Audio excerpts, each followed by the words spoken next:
Welcome to Nikos, everybody. I'm Jonathan Albin. I am Game Master Jay, and this is Game Master Soapbox. Today we are talking about being prepared.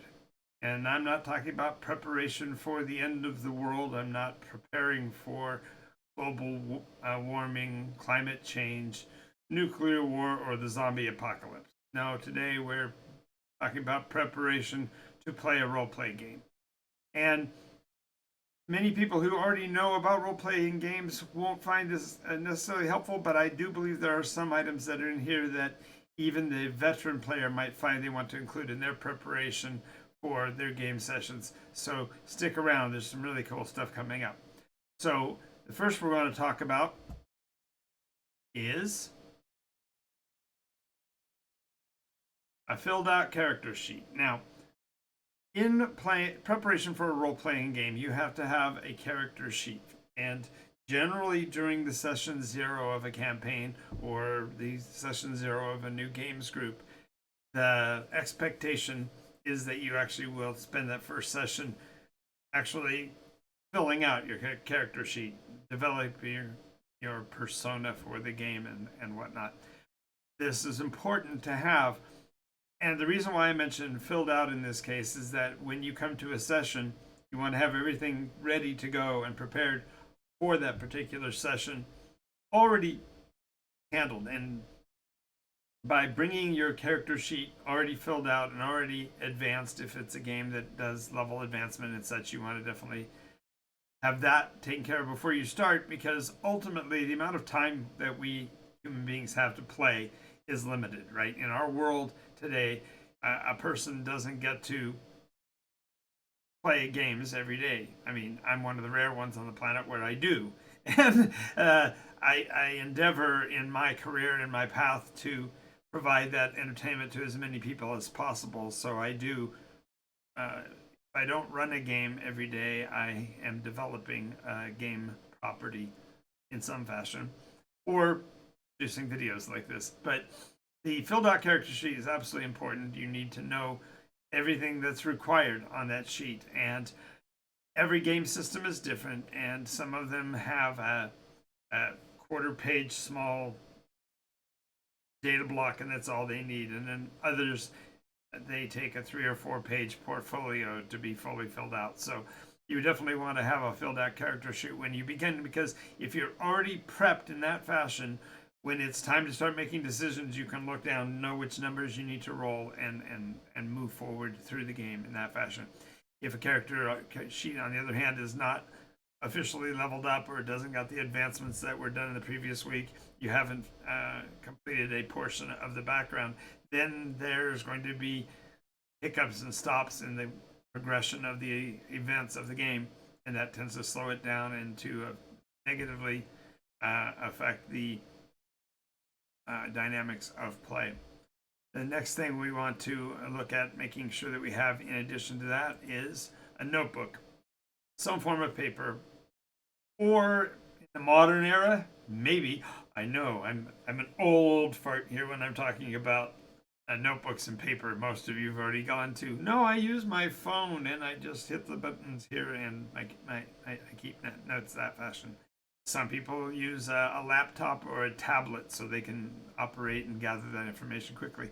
The main reason why you want something to write on or scribble with is that occasionally in game you have to make equations. You have to do calculations for modifying what a number is or whatever. So having a notebook or paper or something like that is important.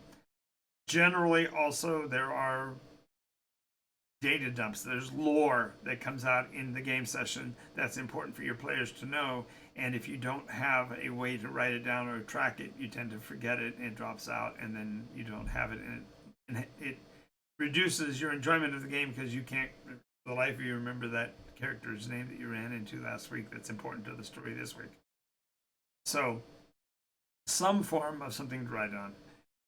Next, of course, is a pencil, an eraser, because if you're going to write on something, you definitely want a pencil and eraser, or a stylus if you're using the other methods, a laptop or tablet. Notice I don't say pen or magic marker, and the reason is that generally speaking, a character sheet is a fluid document. It changes all the time, and so writing with a pen is problematic because then you've got to decide which part was actually scratched out from last week and which part's new. And it's just far, far easier if you use a pencil and paper. There's a famous old Cold War joke about the U.S. military in the beginning stages of the space race. We spent, I don't know, it was a very large number of dollars developing a pen that would write in a zero-G environment. And it was really funny because the Russians, of course, they solved the problem for far, far less money because they just took pencils. So it's important to have something to write with, because if you got a paper, you don't want to write on it. So, the next thing you're going to want to include is going to be graph paper or hex paper. Now, this is not nearly as important in the modern era because storytellers generally have physically visual maps that can be used week over week, or their story is not based on the locale that they are in and it's more verbal. But graph paper or hex paper helps to keep positioning data, where you are compared to where you're wanting to go and that kind of thing. Hex paper is particularly useful if you're doing outside mapping, only because it's more natural. The lines aren't horizontal and vertical only, so that you can do a diagonal line a little bit easier. And it feels more natural to operate at that smaller angular direction and such. It looks more natural. This graph paper not only works in favor of tracking where you are in space right now, but it also means that you can replicate something more clearly. So if you're dealing with a glyph or whatever, you can draw it out and draw it exactly to scale to make sure it matches up with another piece, so that you can do that for navigating the storyline later as well. You also want to look at, in modern era, this has been really useful for the games that I run, and that is some form of recording device or a cell phone. Utilizing a device that can track the audio information does tend to resolve conflicts. If a person says, well, I didn't say that, or I did think of that and I said it earlier, or whatever, you can use these recording devices to check that out. Plus, if you're doing what I do and you're putting video out there about events and conversations and even full roleplay sessions, a recording device or cell phone allows you to do that. And the cell phone is also particularly useful in those moments when somebody refers to a rule that you can't find in a rule book. It's far quicker to be just do a quick search through the internet on our cell phones. And quite frankly, another thing that I've another one of those back in my day moments, as I can remember, in 7th grade, we were finally moving into higher forms of math, and we needed to be able to do equations that included functions. And our teacher was pretty adamant about utilizing calculators in class. And one of the things that was constantly being said is, there'll never be a reason for you to carry a calculator around in the real world. No one's going to have to do these kind of equations in the field, other than, so you want to make sure you know how to do the long form if you have to. So that's what we were learning to do. And it's so funny because now all those things are automatically understood, because every person pretty much in the country seems to have access to a calculator or computer at any given moment. As a matter of fact, the argument is that one of these carries as much information as a supercomputer back in my day when I didn't have any TIFAs yet. So you definitely want some kind of recording device to capture the details of a game session, so that there's no confusion and you can more quickly recall information. Next, Game Master storytellers tend to provide resources in game that you'll want to hold on to. So be prepared week over week to bring with you any of that kind of material that was provided earlier, especially if it was only provided a week or two ago, because more than likely it will come up again in the next couple of sessions, because it's top of mind for the storyteller, Game Master, and it's also up to top of mind with you. So make sure you bring any notes or handouts from the game master. By the way, I've been going back and forth with the terminology. From now on, I'm just going to use game master to cover all of them. I'm not going to break down into whether it's a storyteller or a dungeon master or whatever. So the game master refers to the person who's directing the action. That was an executive decision made exactly 34 seconds ago. So going forward, you need to have those notes and details that were provided because the game master gave them to you for a reason, and it plays into what he has in store for you. The next one is kind of tongue-in-cheek, but the reality is that we want to definitely bring our sense of humor to the table.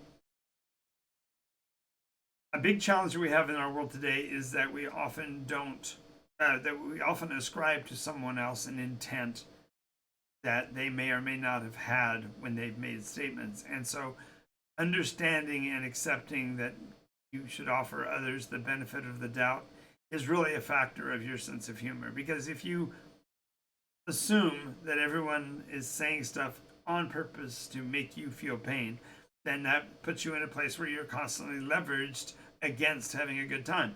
Whereas if you go, okay, people make mistakes all the time. He didn't mean to say it. It probably was a slip of the tongue. Whatever. The sense of humor aspect really helps with that because we don't want to put a burden on the game that isn't meant to be there. And one of the ways we do that is we carry burdens into the game with us. And the way to avoid that is remember to check those issues at the door, but bring your sense of humor with you. And then finally, and this one seems patently obvious, but I'm going to be doing an example of it here in a second, and that is make sure you bring your snacks. And I'm stated as BYOB, and I know that there are people in the audience that are going, oh, shock and surprise, but it's bring your own beverages, folks. Calm down. It's just bring your own drinks.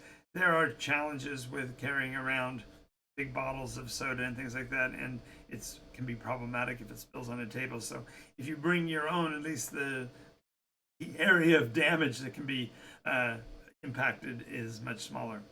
So these are the things that are absolutely critical to being prepared for a game.